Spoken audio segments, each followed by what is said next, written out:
va a hablar de la deuda pública, un problema mundial con implicaciones sociales. Entonces va a ser más o menos la misma dinámica de la conferencia pasada.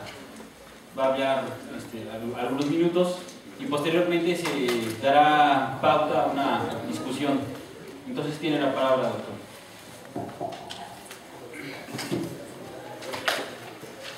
México tiene experiencias con respecto a la deuda pública, sobre todo externa.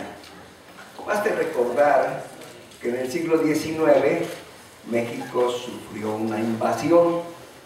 Inglaterra, Francia y España, cuando Benito Juárez declara que es imposible que el país pague la deuda, viene la invasión.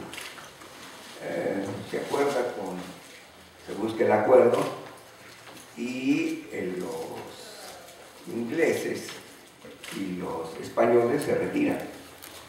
Francia aprovecha y se queda, y tuvimos la monarquía, el imperio, con Maximiliano y con Carlos Tito. ¿Qué efectos sociales ha tenido la deuda pública a nivel mundial? Bueno, pienso que ustedes han visto cómo se han movilizado los jóvenes, sobre todo, que se llaman los indignados. ¿Indignados de qué? De que el sistema financiero no les da alternativas para, como individuos, desarrollar sus potencialidades. Inclusive aquellos que tienen estudios profesionales, maestrías y doctorados, diría yo. Los jóvenes españoles en sus movilizaciones decían, porque se les acusaba de pretender la ingobernabilidad, y decían los jóvenes españoles, no somos sistemas, no somos antisistema, no nos acusen de eso. El sistema es anti nosotros. Estados Unidos apenas recién fueron desalojados en algunas ciudades con violencia por las fuerzas policíacas, los jóvenes que acampan. Lo mismo en la Plaza del Sol, Grecia, en fin, la mayoría de los países. Peculiarmente, la mayoría de los jóvenes que se muestran indignados, observen ustedes, viven en países de un alto nivel de desarrollo económico. ¿Por qué? ¿Qué es el antisistema o el sistema que los acusa? Pues es el sistema capitalista. El sistema capitalista y los empresarios, los bancos, principalmente el problema que se ha generado de la deuda pública es el sistema financiero.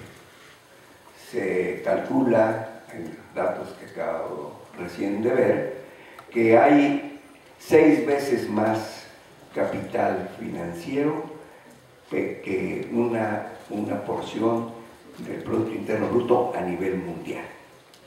Es decir, que hay mucho capital financiero que no está respaldado por la producción de bienes y servicios.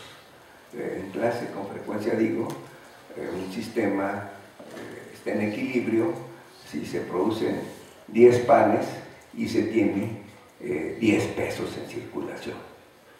Aquí imagínense, hay 10 panes y hay 60 pesos en circulación. En este papel de la resolución de la deuda, el Fondo Monetario Internacional y los grandes bancos comerciales y los gobiernos, en el caso de Grecia, son los que están dando soluciones al problema tan ingente que tiene este país. ¿Qué pasa? ¿Por qué Grecia se ve obligado, y los demás países, ahorita vamos a ver cifras, como España, Irlanda y ahorita los problemas de Italia, se ven obligados a contraer deuda con, sobre todo, los grandes bancos comerciales. Los gobiernos, como representantes del Estado, cuestión también de definir Estado, en esto está todo relacionado: Estado, gobierno, democracia y economía. Los estados, en forma muy rápida, la deuda pública significa que los gobiernos, como representantes del Estado, gastan más de lo que perciben por ingresos fiscales. Pero no son todos. China tiene una deuda apenas del 0.4%. Brasil también, su deuda es muy menor a la de países como el nuestro. ¿Cómo? Bueno, si tienen menos ingresos, la salida es que elevar los impuestos. Obama recién, hace unos meses, y está en campaña, ha dicho que quiere elevar los impuestos a los de ingresos variables. Ya sabemos que tenemos dos tipos, aquellos que pagan impuestos: los de ingresos variables y los de ingresos fijos. Los de ingresos variables son aquellos que nada más baste ver el nombre de una empresa, sociedad anónima de ingresos variables. Son aquellos ingresos que fluctúan. Algunas empresas ganan mucho, a veces ganan menos, a veces pierden, y esos pagan en función de la ganancia. De ingresos fijos, bueno, y además baste aclarar también que muchas de las empresas privadas pagan y reducen impuestos.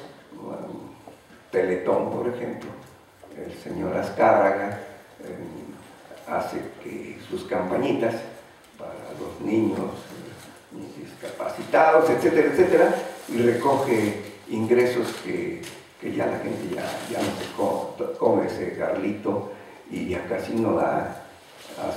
Cuando empezó, pasaba yo, que soy usuario del metro, pasaba yo y la gente, para los niños, como nos mueven la moral, nos mueven sentimientos para ayudar al que menos tiene, la gente daba. En una ocasión empezaron la gente a darse cuenta de que Televisa deduce esos impuestos como si fueran, con los ingresos que percibe por Teletón, como si fueran suyos, y las empresas deducen impuestos. Pero además, como en el caso de Obama, uno de los candidatos republicanos paga solo el 15% porque hay ingresos variables, y el de ingresos fijos paga 30%. Entonces, por eso él decía: hay que elevar los impuestos. Pero no va a suceder, pienso yo, porque pues es la campaña para las votaciones próximamente. Así de que yo lo veo a este presidente como un presidente que va a seguir con las mismas reglas del sistema. Invadir países, Libia, ahorita están contra Siria, quieren entrar en conflicto con Irán, y Israel y Estados Unidos metidos en esta locura de querer invadir Irán. Las consecuencias serían gravísimas. Afortunadamente China y Rusia, sobre todo China, se está oponiendo. También hay intereses ahí de por medio, porque China, y sobre todo Rusia, China recibe petróleo de los países árabes. Pero la que más se opone es Rusia, porque ella no tiene que depender del petróleo de los países árabes. Entonces, en esas circunstancias, los ingresos fijos, decía yo, son cautivos. Nosotros, por ejemplo, trabajadores de la UAM, pagamos, nos descuentan nuestros ingresos sin nada de que deducciones. Cuando muchos, si estamos enfermos y podemos comprobar recientemente que necesitamos eso, pero muy poco podemos reducir. Decía yo que Italia, España, Francia son países, Estados Unidos endeudados. Algunas cifras. Estados Unidos al 30 de julio de 2010, su deuda externa con respecto al PIB es del 95%. ¿Qué significa este dato del 95%? Que se producen bienes y servicios por 100 y Estados Unidos tiene que pagar por intereses y al principal el 95% de estos intereses. Reino Unido, es impresionante, 365.44%. Imagínense, es una barbaridad. Otras cifras con Estados Unidos dan superiores al 100%. Alemania, que junto con Francia entró capitaneando a los gobiernos europeos para que Grecia pague su deuda, tiene un déficit de 185.2%. Francia, su contrapache, 175%. Bueno, España, 180%. Japón, 34%. Luxemburgo, si bien es altísima su deuda externa, pues un país pequeño que no tiene mayor incidencia tiene, pero muy menor, en la incidencia de la economía mundial. China, decía yo, tiene un 4.11%. Grecia tiene al 2009 el 153%.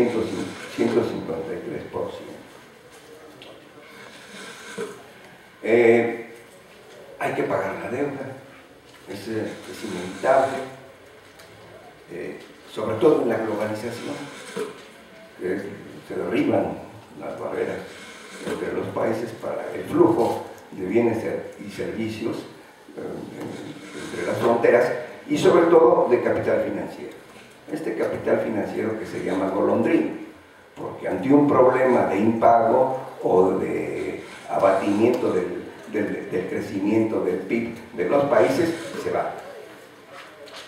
¿Cómo se resolvió temporalmente hasta diciembre la deuda de Grecia?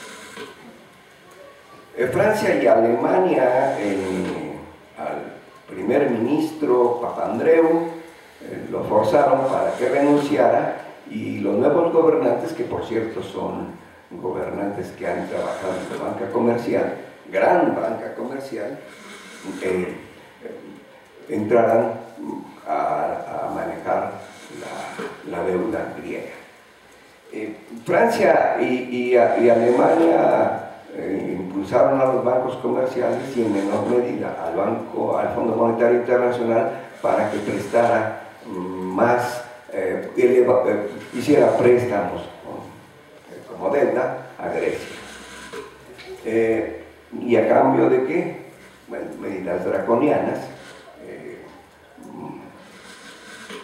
mayor desempleo, se despiden empleados y funcionarios públicos, menor gasto en salud, educación y pensiones, y sobre todo la privatización de las empresas públicas. Aquí ya se dice paso, pero sobre todo en el régimen de Carlos Salinas, señalaba el maestro Mario, fue el que empezó una privatización muy importante en el país.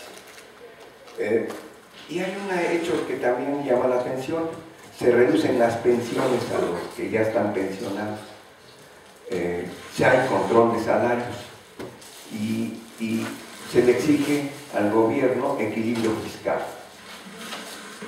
¿Qué es lo que quiso hacer el ministro Papandreou cuando le estalló ya el problema de declararse en impago de la deuda?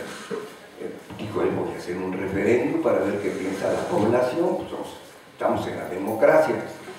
Y el presidente Sarkozy, voy a leer la declaración que no tiene pierde, dijo: con respecto al referente griego, El plan adoptado en Bruselas es la única vía para resolver la crisis. Este plan que ya dije, equilibrio fiscal, con todos estos problemas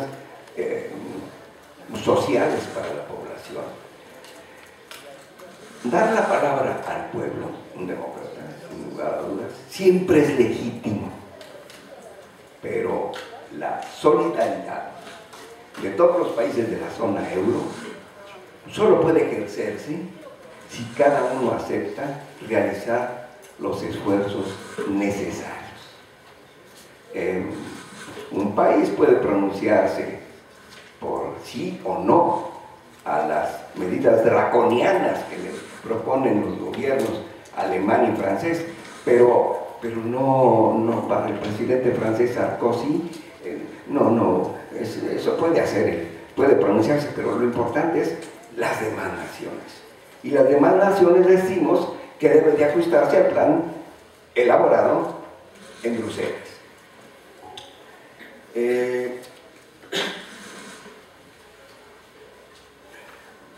Se presta a los gobiernos con problemas del capitalismo. Aquí tenemos que tener en cuenta lo que yo decía hace un momento: democracia y capitalismo. El capitalismo permite la democracia siempre y cuando ésta no ponga en juego su masa y tasa de ganancia. En el momento en que un gobierno tiene estas intenciones de hacerle caso a los ciudadanos, también se habló aquí de ciudadanos, y los habitantes del país de un país son ciudadanos en la democracia y no ciudadanos. En los no ciudadanos también los efectos del endeudamiento y las medidas draconianas que se toman repercuten, por ejemplo, en los niños. Tienen la nacionalidad, pero no la ciudadanía. Si nosotros acudimos a las elecciones, pronto vamos a ir a votar. ¿Cuál es el poder del ciudadano? Este termina cuando emite su voto. No tenemos opciones. Y ya después exigir a los gobiernos, sí dice que sí, transparencia, exigencia y todo eso, pero realmente no hay mecanismos en los países democráticos para hacer que la voz de la ciudadanía en la democracia se imponga a los intereses de las grandes empresas transnacionales y de los grandes especuladores financieros. Soros también tiene, como decía el maestro Mario, habla sobre la crisis financiera, y él, entre otras de las cosas, dice que el capitalismo nos permite la libertad, que es la libertad un elemento fundamental en el capitalismo. Pero ¿libertad de qué? La libertad, en los términos en los que entiende Soros, es la libertad de obtener grandes utilidades y especular. Voy a terminar muy pronto. ¿Qué significa la deuda pública en el contexto, sobre todo, de la globalización? La deuda pública significa un pasivo para la población. Lo paga con su nivel de vida. Yo también digo que ¿por qué en México no hay un movimiento como los indignados en Europa y en Estados Unidos? Antes había movilizaciones, ahora ya no las hay, y sin embargo me parece que quizás en México, con todas las crisis que tenemos, los jóvenes, hay que darse una vuelta por Iztapalapa, los llamados ninis, los que asisten ahora, pues estudian, se bañan diario, comen proteínas de origen animal diario. Pero si uno pasa por Iztapalapa, aquí el maestro Ramiro, en alguna ocasión que está presente, fuimos a los bloques en Iztapalapa y decíamos, hay que irnos en grupo porque ya muy noche, quién sabe si salgamos. Un poco miedosos, pero valientes finalmente porque fuimos. Entonces es un pasivo para la población. Ya señalé las medidas que se le imponen a las poblaciones: abatir su nivel de vida, menos recursos para las cuestiones sociales. Y es un activo para los empresarios, porque en un acto de, no sé si saben, de Mandrake, el mago que con un gesto cambiaba una cosa por otra, porque es un activo para los empresarios y los grandes especuladores, porque baste nada más también saber que el control de los salarios implica que se extrae mayor plusvalía. La reducción del gasto público social en estas áreas, salud, etcétera, etcétera, significa que la población en el neoliberalismo no tiene otra opción más que como pueda sufragar sus necesidades. Y decía yo de los jóvenes, porque los jóvenes en México no protestan, no hacen esas grandes movilizaciones. Parte de ellos, bueno, ahí está como una actividad por lo menos rentable por un corto tiempo de su vida, el narco. Y por otro, también los jóvenes están pensando en los Estados Unidos. La enorme cantidad quizás ustedes no tengan conocidos, pero en el norte y en algunos países, Michoacán, despobladas prácticamente, son mujeres, ancianos hindúes. Muchos de los jóvenes, hasta con sus familias, a veces se van a los Estados Unidos.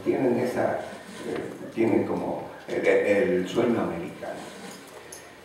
Quiero terminar con dos cosas. La actual inquilino, y yo sí lo digo, espurio, lo he dicho otras veces, y lo he escrito además,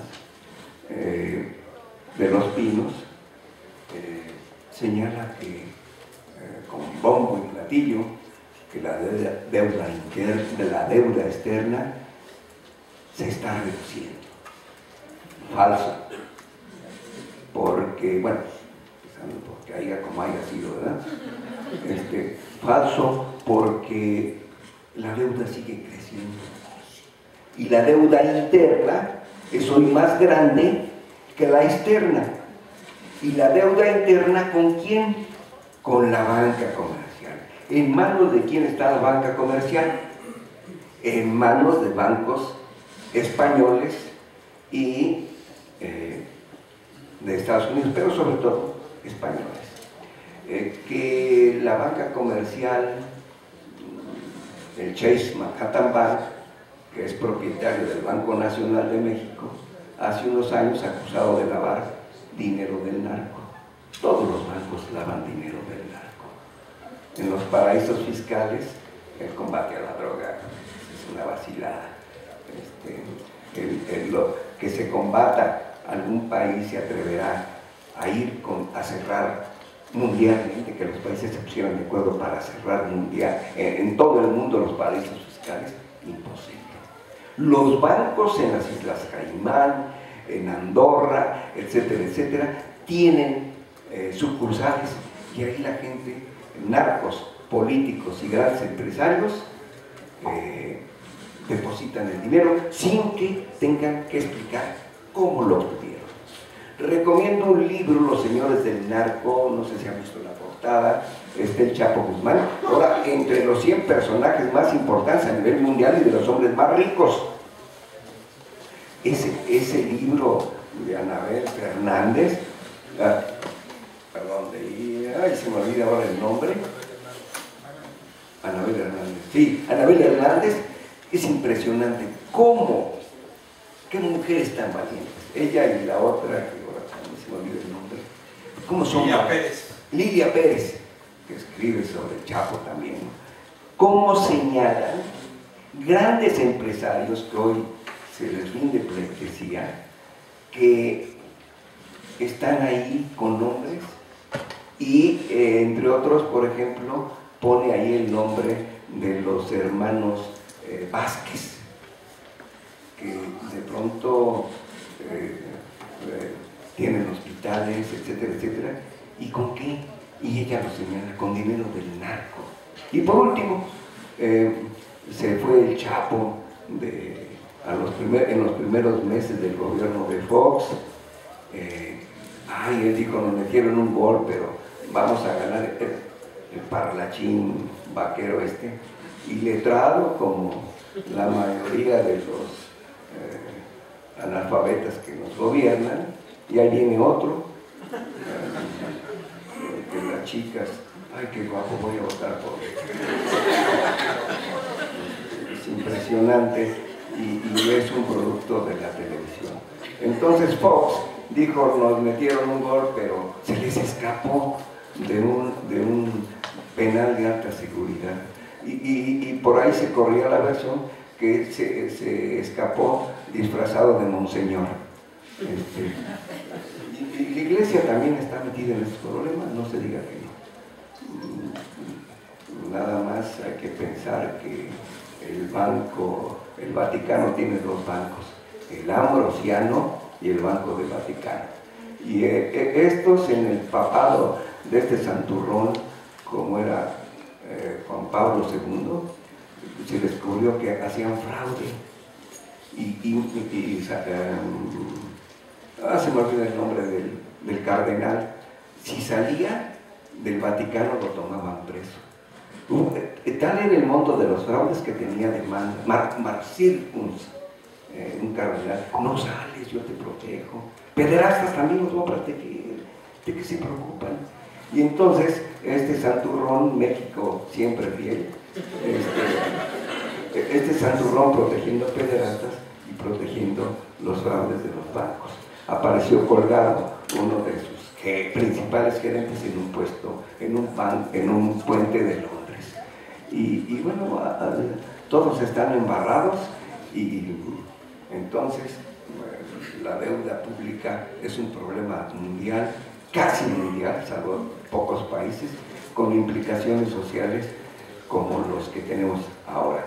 Y recuerden ustedes que yo siempre les repito a los alumnos, hagan su mejor esfuerzo, estudien mucho y van a entrar en un mercado de trabajo. Un mercado de trabajo donde generalmente, yo pensaba que en México nada más la contratación outsourcing era aquí en México, no es a nivel mundial. Y ustedes tienen que prepararse para, la mayoría los van a contratar outsourcing, que significa que no tienen prestaciones, los contrata otra empresa, y yo quisiera que nos indignáramos todos. Yo estoy indignado.